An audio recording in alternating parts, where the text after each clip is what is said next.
嗨，大家好！不管看天色还是看天气预报啊，今天都是要下雨的。但是呢，我查了一查番禺这个地方啊，早上应该有1-2个小时呢是不下雨的。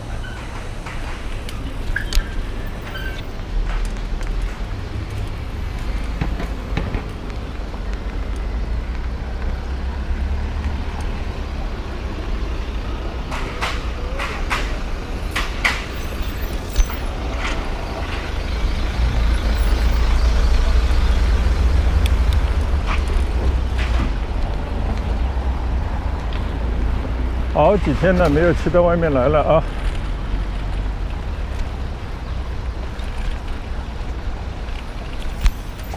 稍稍呢，有一些到村外去骑行的这样的一种渴望。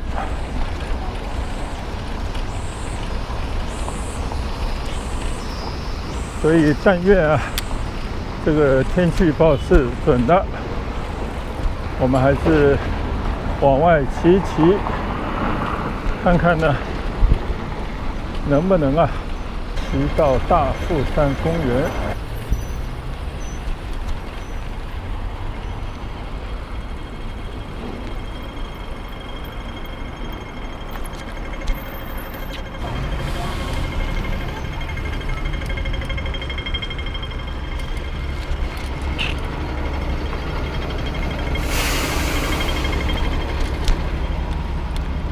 每次到这边呢，就想到这个红绿灯啊，分成2节啊。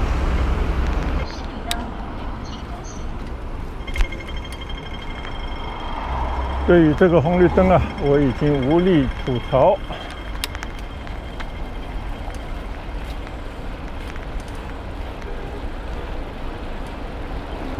很多人呢，在这种非常不合理的红绿灯面前啊，大家一致做出的选择啊，或者说大部分人做出选择呢，就是无视交通规则。我看我刚才在等这个红绿灯啊，两边啊加起来起码有1分多钟、2分钟啊。这样的过程当中，很多人呢，只要看见对面没有直接的车过来，有碾压他的危险呢，他都是啊冲过去，非常的危险。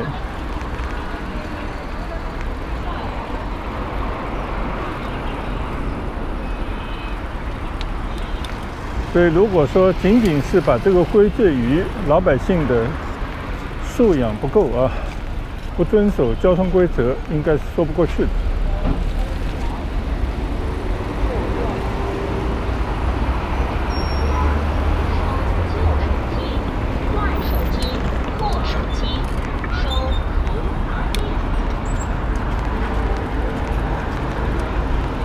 早上不到9点钟的时候啊，街道上非常的热闹。我也是很少啊，在这样的一个上班的时间段骑出来，跟大家共享这个道路啊。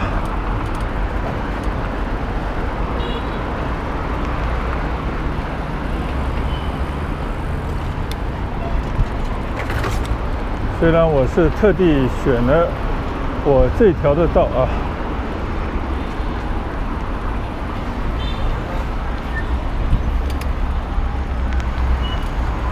但是依然有无数的逆行者。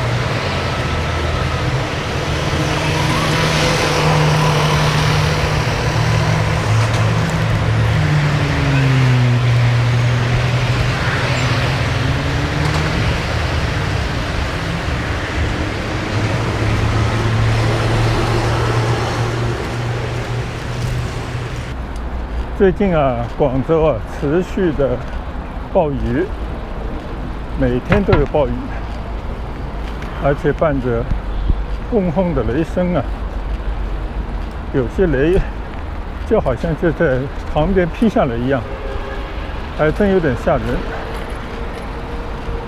好几次啊，坐在家里的客厅，突然就听到这个轰隆的雷声啊，然后就是楼下的那些车啊，警报声都响起，就到这种程度。以前呢也曾经啊有过因为打雷把家里的热水器啊不知道是什么元件给打坏了，结果请师傅来修的时候呢，师傅就说：“哎，这种龙舟雨的时候啊，千万不用的时候一定要把电源拔掉，否则呢很容易会被这个闪电啊、打雷呢打坏这个零部件。”后来没办法，当然就换了一块板子啊。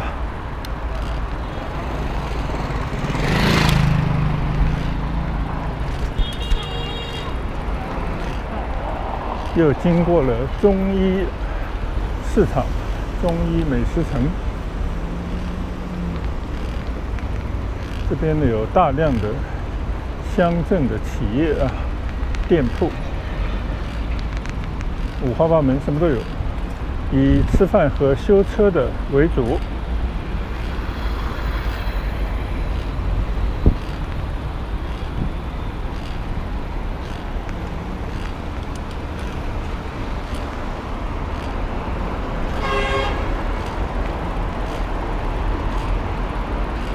好，很快呢就可以到大福山公园的北门了。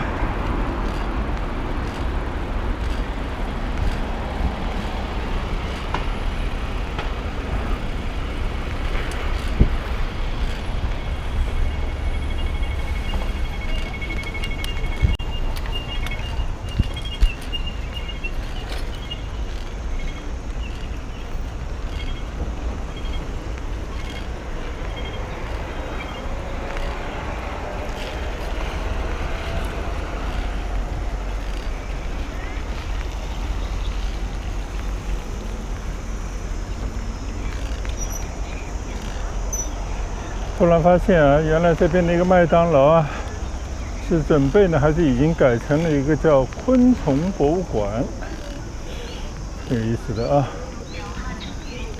哦，这边我们还有一个口罩。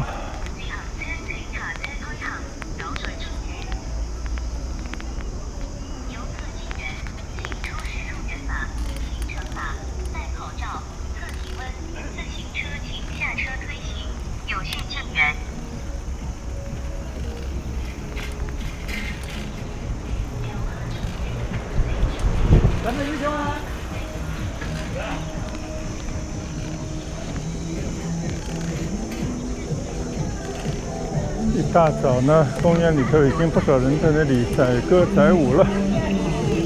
嚯！太甜了。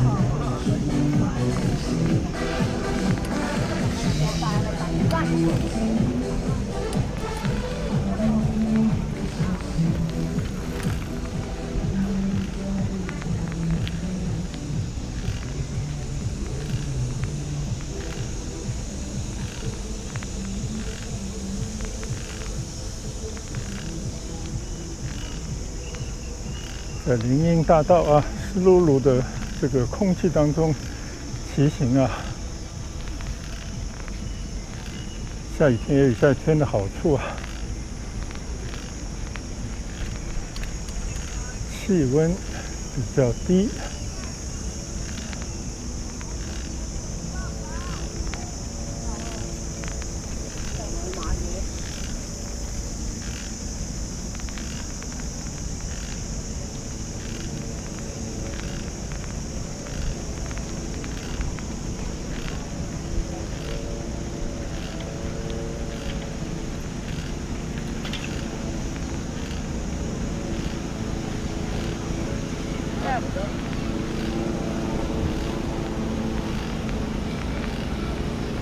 这个大富山公园里面啊，有一个叫亚运林啊这样的一片树林。那望文生义啊，就是10年以前，广州举办亚运会的时候呢，作为一种纪念啊，种下的这个小树林。那么现在呢，已经都长成参天大树了。这就是我们现在看到的啊，一大片的这样的一个树林。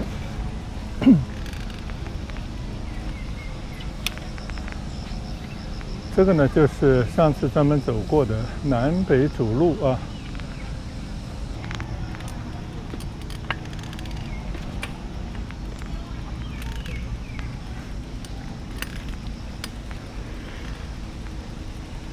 好，也有骑行的高手啊。看到有人双拖把在骑行的一位男的啊。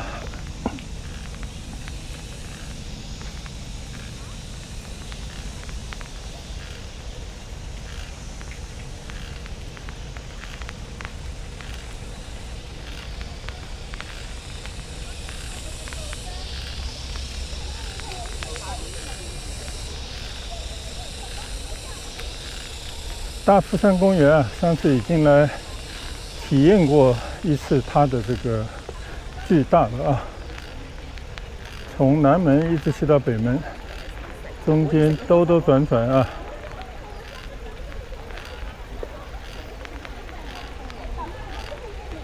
对的，这么一点点，啊，你们上去吧。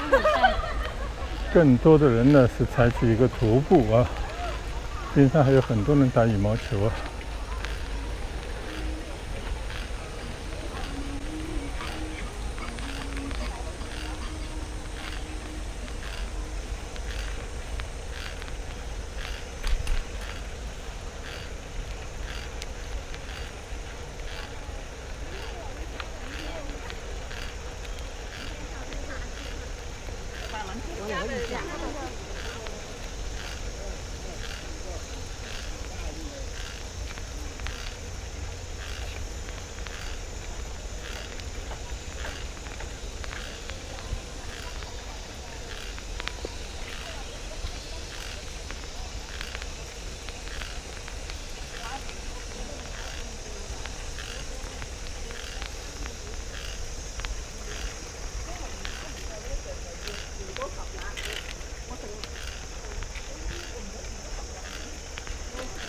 我点满到。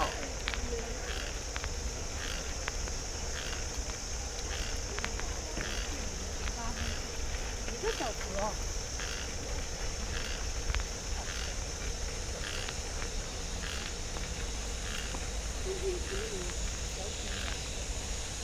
哦，这个坡多大？我想我是骑不上去了，推一下吧。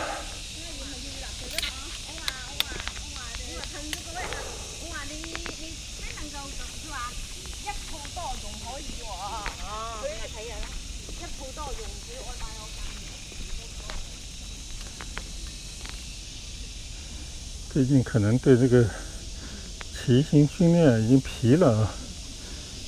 我一再的就忘记打开这个骑行记录。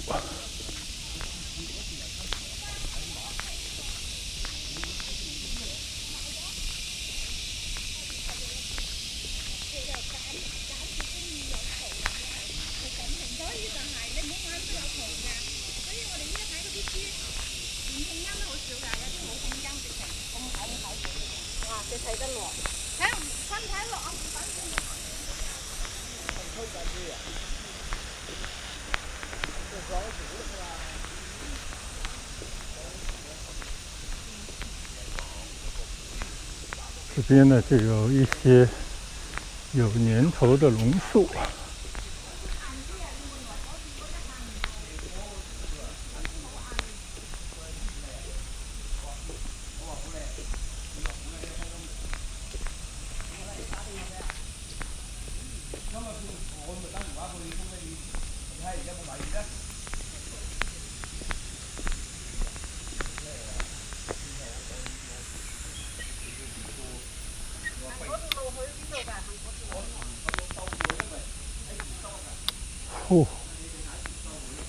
这个就是位置图。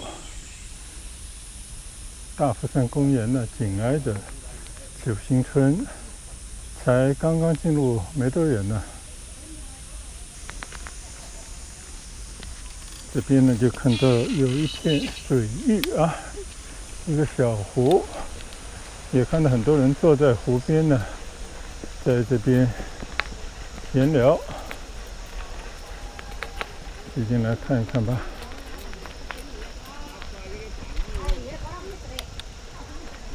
大帳篷嚟嘅，有個大魚半圈。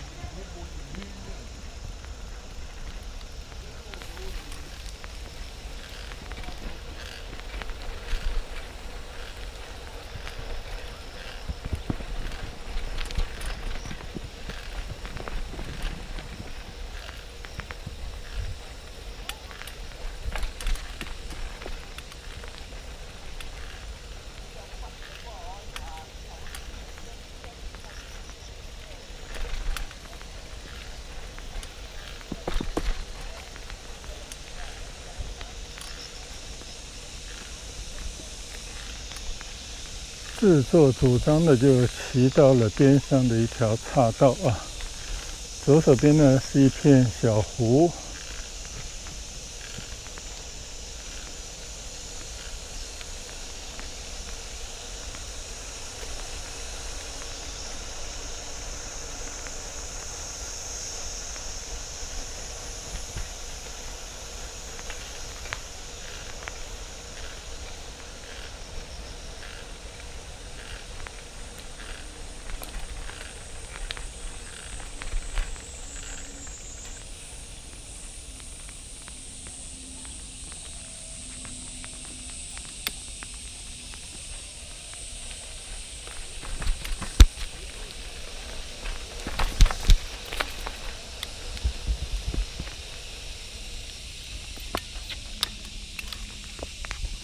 这个就是刚刚从那边骑过来的一个小湖，很幽静啊，但是有很多的知了、蝉鸣啊。看看这头，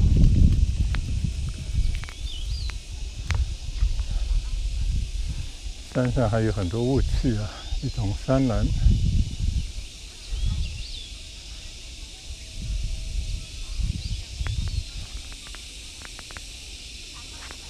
世外桃源的感觉啊！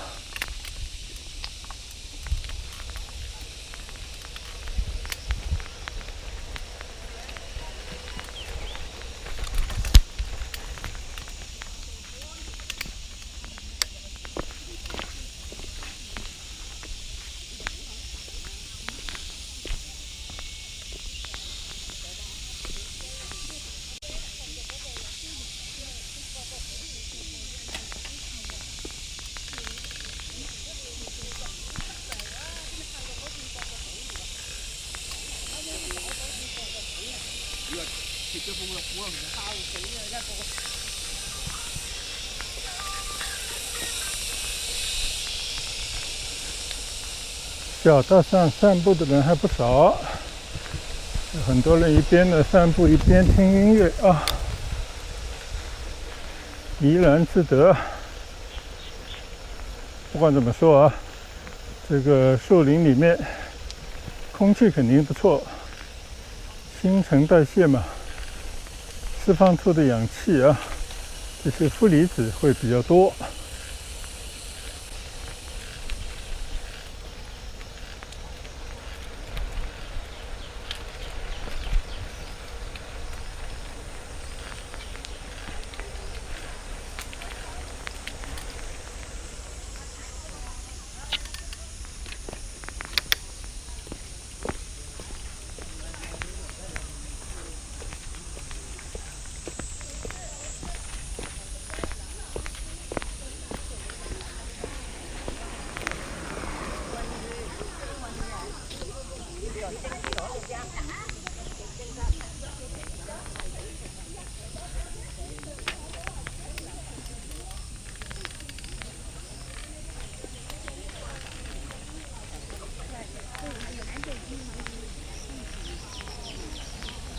然后你又帮不了他，为什么他不听？你慢慢的，然后那就要磨那个毛，你不刮，它挺好用。所以说今年的之前不是好的很。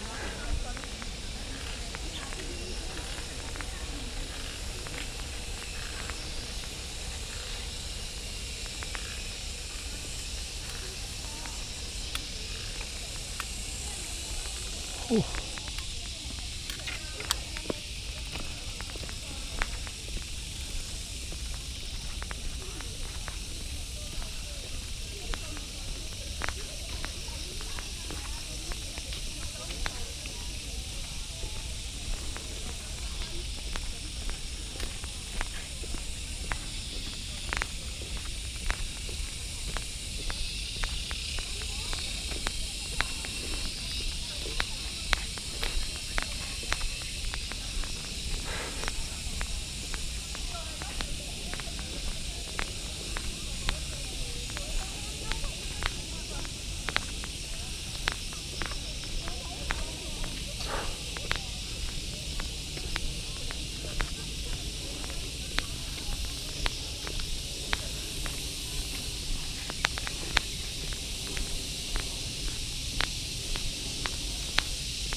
然后其他的除了收。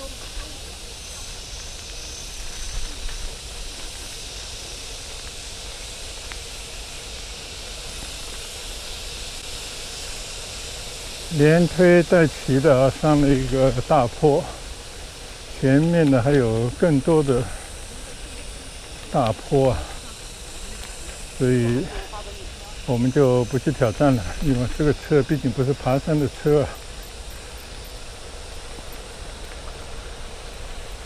现在呢，就顺着这个向下的这个坡啊，缓缓的下行。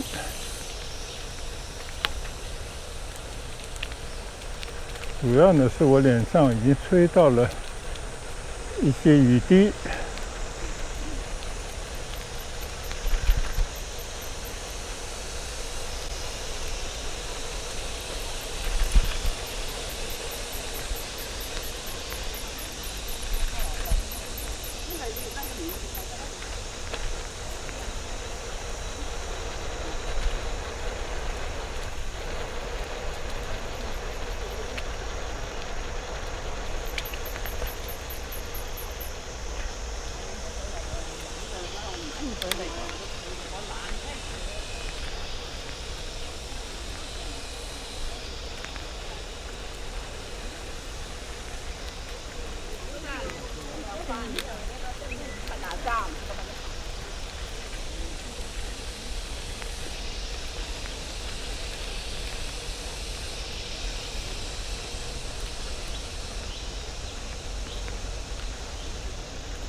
很多人正在打羽毛球呢。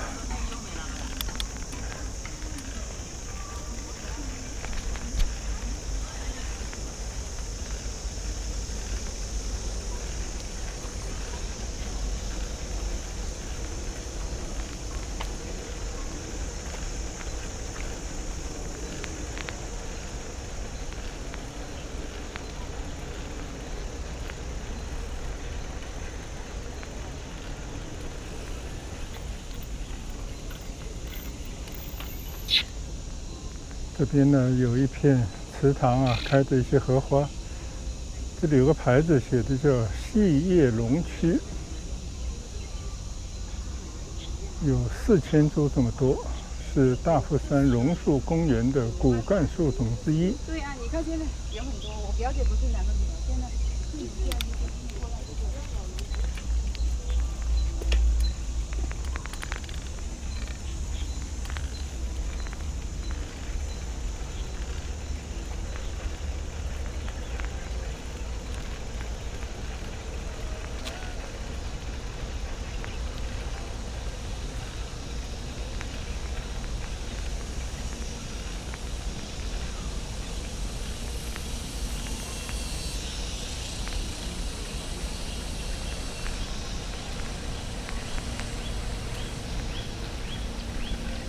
洲地港，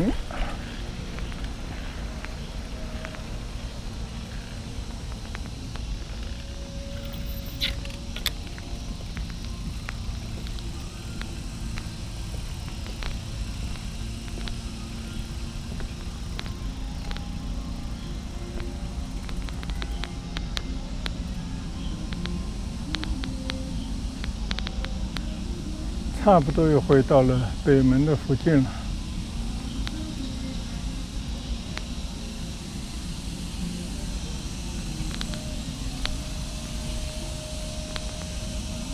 这边呢也有一个小水塘啊，慢慢延伸开去就变成了一个小湖了。看在哪里可以再转一转啊。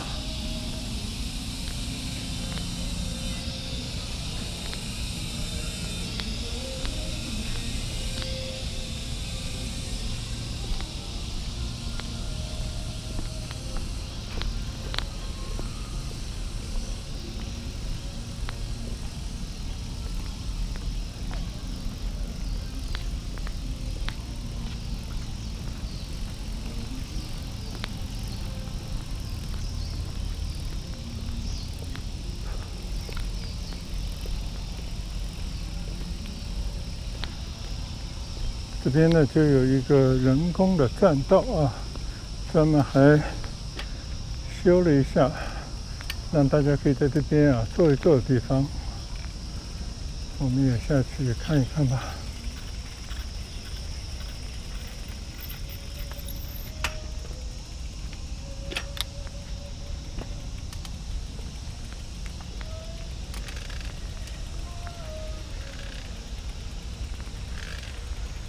这个栈道好像建的质量还不错，都是石砖做的啊。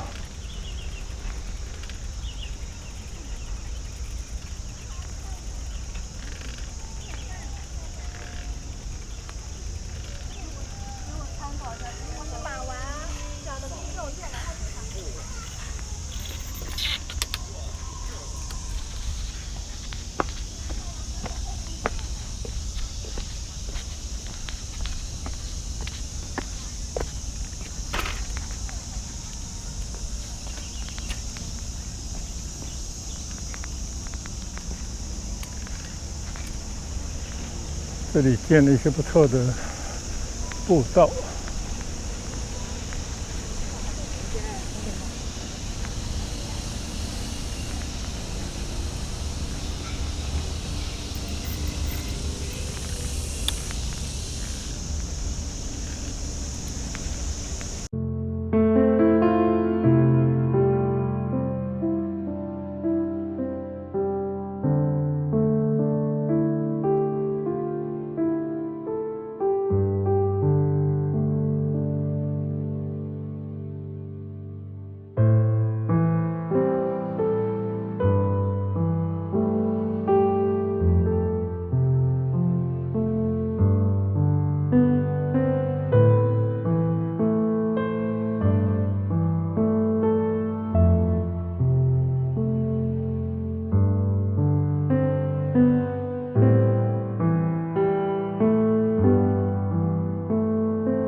刚才看到的是小叶龙啊，这个叶子有点大，这个不知道是大叶龙吗？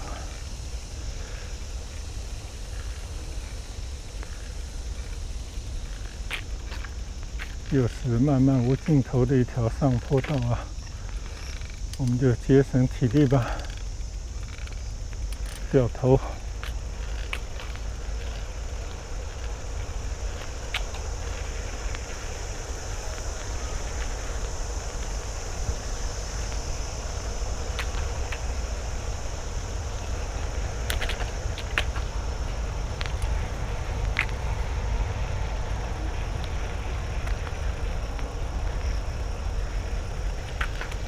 上了点年纪啊，要收起好胜心啊。我们呢，志不在竞赛啊，主要是为了呼吸新鲜空气啊。在自然的环境里面呢，随意的骑车，看看这样的风景。你看这个湖光山色啊。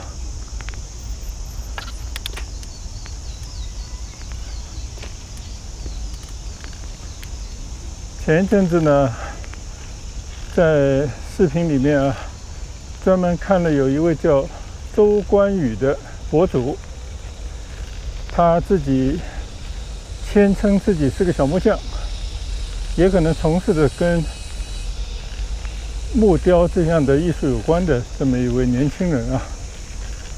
他做了不少的关于中国文化艺术方面的分享的视频，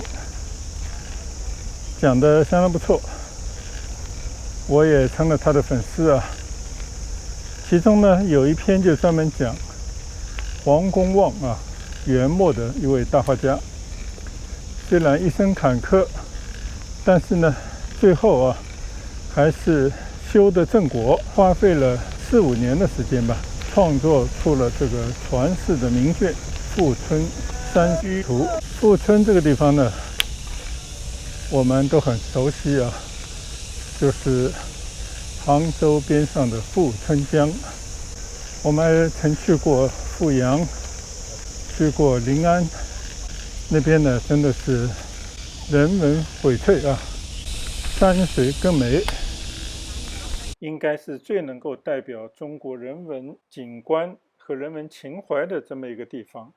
黄公望创作的《富春山居图》能够流传下来呢，真的太不容易了。一个呢，这个绘画都是画在这些纸上的啊，从元代啊流传到现在，应该有800-900年以前了吧。其实也是经历了很多惊心动魄的时候。据说啊，当年这个《富春山居图》呢，它是黄公望啊自己出家以后为自己的姓郑的法号叫吴用的师弟绘制的。在这个之后呢，也是几经易手，并且呢，最终被一位收藏者想要焚化殉葬，好在呢被他的一个侄子在火堆里抢了出来，结果这幅画呢就变成了前后2卷，它的前卷呢称之为《圣山图》现在收藏于浙江省的博物馆，而它的后半段呢被称之为《吴用诗卷》，现在收藏于台北故宫博物院。这幅画呢被称之为中国的10大名画艺术上呢，因为我们没有这方面的一个鉴赏能力没有办法做任何的一个评价。大概呢仅仅是知道这么一幅画作经历了800-900年的这个历史，它被现代为推崇主要还是它反映的是一个中国的一种人文思想和一种世界观吧。而且作为画家黄公望本身呢，他也是一生跌宕起伏但是最终呢还是在艺术上登上了一座后人无法企及的这么一座高峰。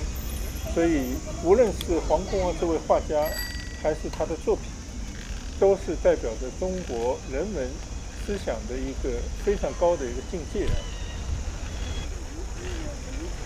公园里人实在太多想一边骑一边聊呢，觉得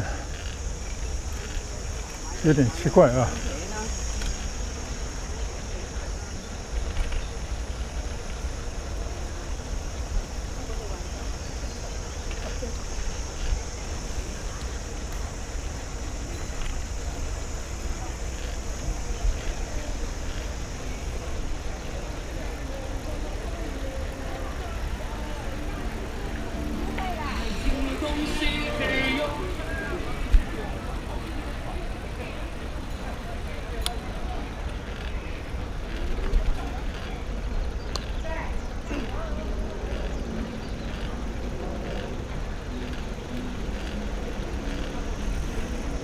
好，现在呢去一条没有人打扰的路上去骑一骑。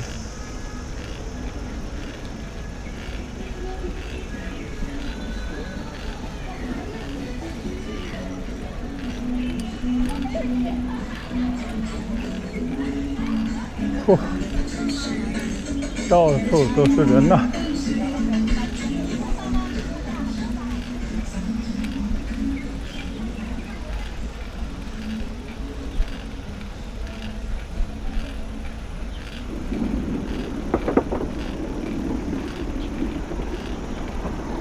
刚刚说到这位周冠宇博主讲的《富春山居图》，因为毕竟来讲，我们都不是那种懂艺术的人也就听听就好。但是呢，黄公望作为元代的大画家，应该是继宋朝以后最有名的传世的这个作品写进了中国的文人士子他们对于这些人生观的一种理解。要么出仕为国为民，要么回归田园修身养性。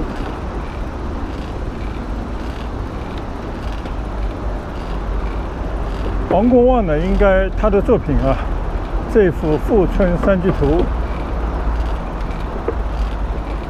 代表着中国这个文人普遍有的一种心态啊，所以呢，传世的这个长卷啊，小到像我们普通的百姓，上到啊国家的博物馆，甚至呢各代的名人，包括啊清朝的皇帝都推崇备至。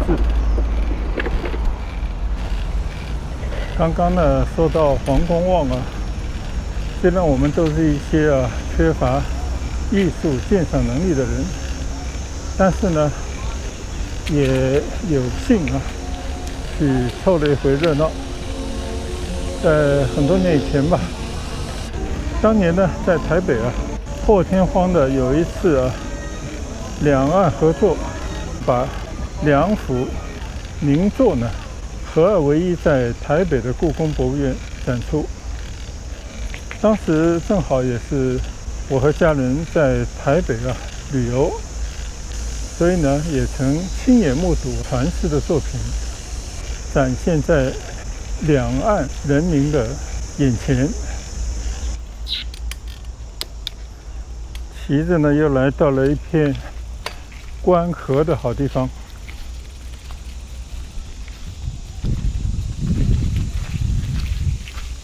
2个礼拜啊没来了，这边的荷花啊开得越发的灿烂，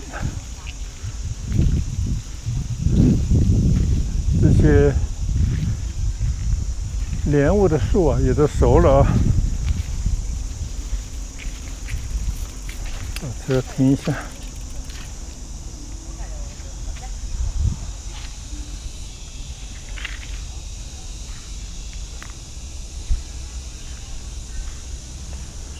在这个湖边啊，这个大的池塘、大的莲花池边上呢，走一走吧。地上掉落了很多的莲雾啊，很多都是瓜熟蒂落。你看看这个水里面有多少的这些莲雾啊！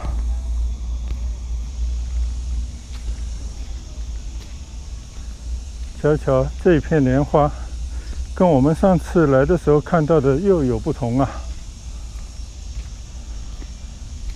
基本上是一个满开的状态。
莲花开过呢，就应该要长出那些莲蓬了。我已经看到了不少的莲蓬啊。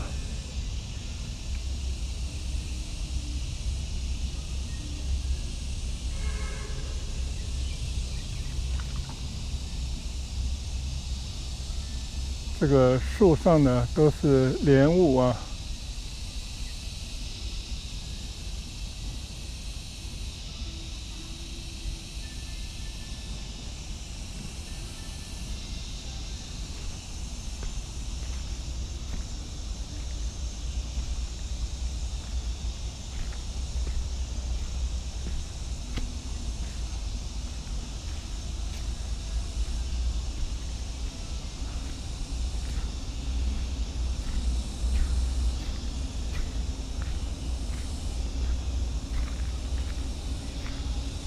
在这么一个大的莲花池边上散步啊，想到刚刚还聊起的黄公望的富春山居图。